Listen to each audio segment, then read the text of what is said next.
那么呢，如果你是一张热门的卡片，你又得到了很高的评断这个鉴定之后的分数，它的价值呢就会比鉴定前多出好几倍，甚至是10倍、20倍都是有可能的。大家好，我是 Jim 桑，今天要来为大家介绍鉴定卡的入门知识。大家好，我是卡牌狂的 Jim 桑，然后我玩这个卡牌游戏呢已经有25年的资历，举凡魔法风云会啊、游戏王啊、宝可梦啊，还有最近的 Union Arena 都有玩过。那希望大家多多指教咯。首先是收藏性，跟大家分享一个故事。大概前几年的时候啊，我回到前住的家，然后找到了一本卡本，是我小时候收集的这个球员卡的卡本。然后我打开，想说兴冲冲的想看一下我小时候的收藏，结果拿出来，发现那个卡套啊，已经跟卡已经算是粘在一起了，然后完全就是一个恐怖的景象，保存状况非常的差。为什么会提到这个故事呢？因为经过鉴定之后，因为鉴定卡呢都是会经过超音波技术帮卡做一个密封在硬壳里的动作，所以它相对来说就可以比较长时间的保留一个比较好的卡片状况。也就是说，如果你有一些卡对你来说是很重要，也许是你赢过某次大赛的卡，或者是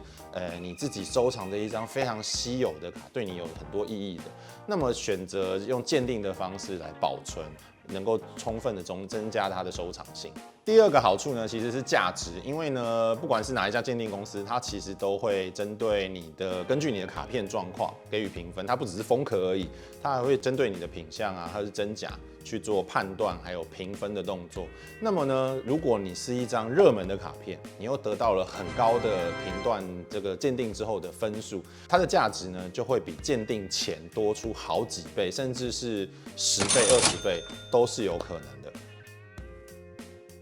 鉴定公司其实目前大家可以在网络上搜寻到，或是还在营运中的鉴定公司，老实说，国内外、亚洲、欧洲、美国都有非常多家。但是呢，因为今天既然是介绍入门知识嘛，所以就只跟大家介绍最主要，也就是最多人使用的2家鉴定服务。首先要跟大家介绍的是这家 PSA。PSA 呢其实是一个缩写，它的全名是 Professional Sports Authenticator 的意思。那中文的意思其实就是职业运动的认证者、认证机构的意思。大家就可以完全知道它的服务是什么了。那它其实是目前公认最受欢迎也最多人支持，更是最多人承认它价值的一个鉴定品牌。那它的评分标准呢是从1分到10分，那10分是为最高。那如果你能够，比如说一些热门的卡片啊，能够得到 PSA 10这样子接近完美的一个分数的话，它的价值常常都会有很高很高的增加。那大家可以看到鉴定后的这张卡片啊，它们上面除了这个硬壳之外，上面通常会有一张标签。这个标签上面写的是什么呢？上面写的其实记载了一些关于这些卡片的关键资讯，包括说它这张发行的年份啦、发行的产品或系列啦、它的名称啊，还有在右手边你可以看到它的这个分数，还有品项的说明，最后还有一些 QR code 跟这张卡的编号。这个编号大家可能会想说，这编号有什么意义？其实是有的，因为像 PSA 呢，它在网站上有提供一个查询界面，你只要输入这个鉴定的编号，你就可以查到这张卡的鉴定状况，甚至是跟你比如说同一张卡。在有多少人曾经送过这张卡到鉴定公司鉴定？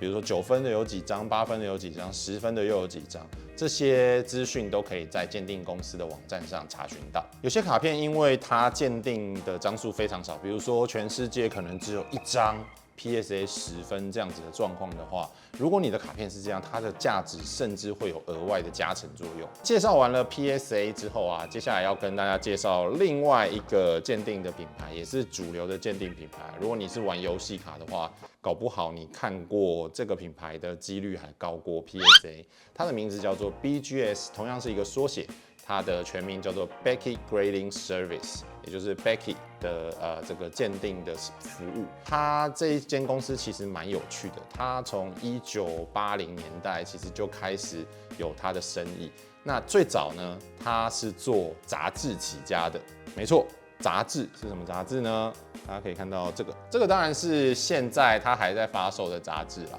那它以前也是做这种杂志，这个杂志是什么？其实大家可以看到，只有前面一点点是它的一些文章内容，后面我们翻到后面，全部都是密密麻麻的什么，上面都是卡架。没错，它就是做卡架的。如果你跟我一样啊，大概40岁，然后在学生时代有曾经玩过球员卡的话，你一定看过这本书。为什么呢？因为那个时候没有网络可以查价，不像现在这么方便。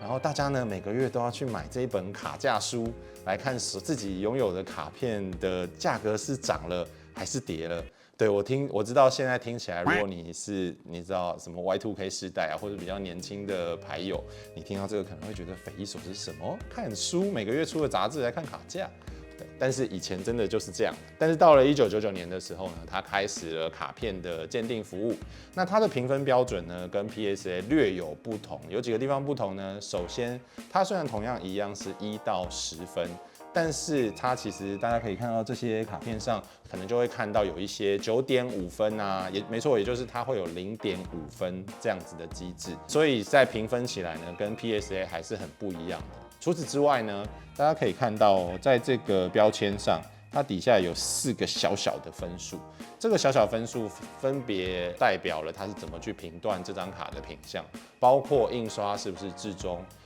卡片的边、卡片的角。还有卡片的表面是不是有刮伤啊等等的，它是从这4个地方分别去给分数之后呢，再融合成一个这个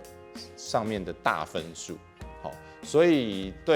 如果你是送 BGS 或者你是喜欢 BGS 的卡友来说啊，你可能就对你的分数能够有更多的了解。这张卡究竟是印刷不够至中，是歪掉了，还是说是边角不行，或者是表面让它扣了分数？那另外一个不一样呢，其实是根据像 PSA 10，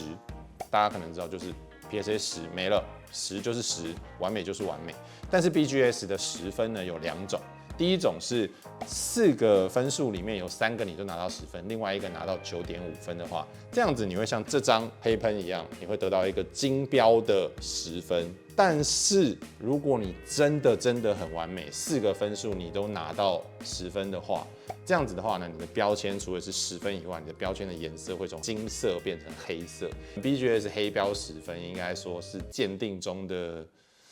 最有价值、最高等级的一个品项。第一个当然就是自己送。好，什么叫自己送呢？其实这些鉴定的公司，不管我刚刚提到的 PSA 或是 BGS， 他们其实在网络上都有自己的网站，你可以上网去把你的想要送鉴定的卡片打在上面，然后你想要选择的价格方案打在上面，用信用卡刷卡之后，再把你的卡片装好寄到美国去给他。但这个方式其实有几个麻烦之处。第一个真的就是麻烦，因为第一你要看懂他们的网站，基本上全都是英文的，他不会给你中文的服务，所以你要先搞定英文的界面，然后呢流程，你再去搞定国际的寄送。但是如果你是一个对英文不是那么擅长，然后对国际的寄送啊等等的又不是很熟悉的卡友的话，其实真的会蛮麻烦的。这是这一个的如果自己寄送的缺点。那第二个方式是什么呢？目前呢，台湾的球员卡最大的代理商叫做玉胜。那玉胜呢，其实有跟它的经销商，也就是我们所谓的卡店球员卡店或者有一些游戏卡店，他们之间有提供一个服务，也就是代送鉴定的一个服务。那对玩家来说，你非常方便，就是你带着你的卡走到这些店，说我要送 PSA 或是我要送 BGS 鉴定，然后呢，店家会给你填上单子，你填完简单的资料之后，付了钱就 OK 了。这个卡店就会以每一个月为单位寄回所谓的玉胜，那玉胜再帮你寄到美国去鉴定，一大批寄去，再一大批回来，通知你来领卡。其实相对来说是蛮简单的一个流程。但这个方式的缺点是什么呢？玉胜能提供的方案跟鉴定品牌非常的少。玉胜只提供 PSA 跟 BGS 这2家最大的鉴定品牌。如果你对其他的鉴定品牌有兴趣，比如说你喜欢它的外形，你喜欢它鉴定的方式等等的，你是没有办法用这种方式送的，因为它就不提供这个服务。那第二个就是，实际上鉴定公司在提供的服务有很多种不同的层级。比如说最常见的就是以处理的天数，也就是处理的速度来分级。如果你想要1天他就帮你鉴定好，你可能要付比较贵。如果你给他2个月去鉴定你的卡，它可能就会收你相对便宜的价钱。但是裕盛的话，它提供的方案，就我记得应该都只有1种还是2种，就是不管 BGS 或是 PSA， 它可能都只提供许多收费方案其中的1种或2种，所以你能够选择的可能就比较少。比如说，要么就是你的卡其实价值很低，你只是想要送去鉴定封个壳，可是你却要付相对来说比较高的收费方案。那这样子的话，其实你无形中选择的卡片就比较受限，或甚至是你要付出额外的金钱来鉴定你的卡片，所以这是裕盛的缺点。当然还有第3种方式，网络上呢，如果你有在搜寻卡片鉴定的话，你可能会在脸书看到一些社团或是粉丝团，他们是一些私人开的鉴定团，通常就是可能有一个常常在送鉴定的大咖，他累积了一定经验之后，他想说，我来帮大家送鉴定吧，所以他就开了一个社团，帮大家看一下卡片的品相，顺便寄到国外去。也就是它是一个私人的我们说鉴定团吧。那这个私人鉴定团呢有几种好处，第一个，通常它会比裕盛来得更提供的方案更多，品牌也更多。比如说，如果你喜欢像以 HGA 来说的话，它有比较厉害的客制化、漂亮的标签，你喜欢这个，鉴定团通常可以帮你送。或者是你喜欢韩国品牌的 BRG 啊，它很近，你想要赶快回来又便宜，这些鉴定团也有可以帮你处理的服务。所以服务种类多是他们的好处。但相对来说，大家可能要小心，就是说在选择私人鉴定团的时候，尽量还是要选择比较有规模或是做得比较久的，因为毕竟是私人嘛。如果是比较新，或者是甚至没有做出太多信用的鉴定团的话，不敢说一定会出事，但是总是风险会比较大一点。大家在选择的时候可能要多小心。所以刚刚提到的3种方式，包括自己寄给球员卡的代理商裕盛寄，或者是让这个一般的私人鉴定团去帮你寄你的卡片继续鉴定，这是大概3种比较常见的方法。以上就是我为大家介绍今天关于卡片鉴定的入门内容。如果大家对卡片鉴定啊、卡片投资啊这类的话题有兴趣，或者是你有任何问题的话，都欢迎留言告诉我们，我们会作为未来内容的参考。今天的影片就到这里啦，我们下次见，拜拜。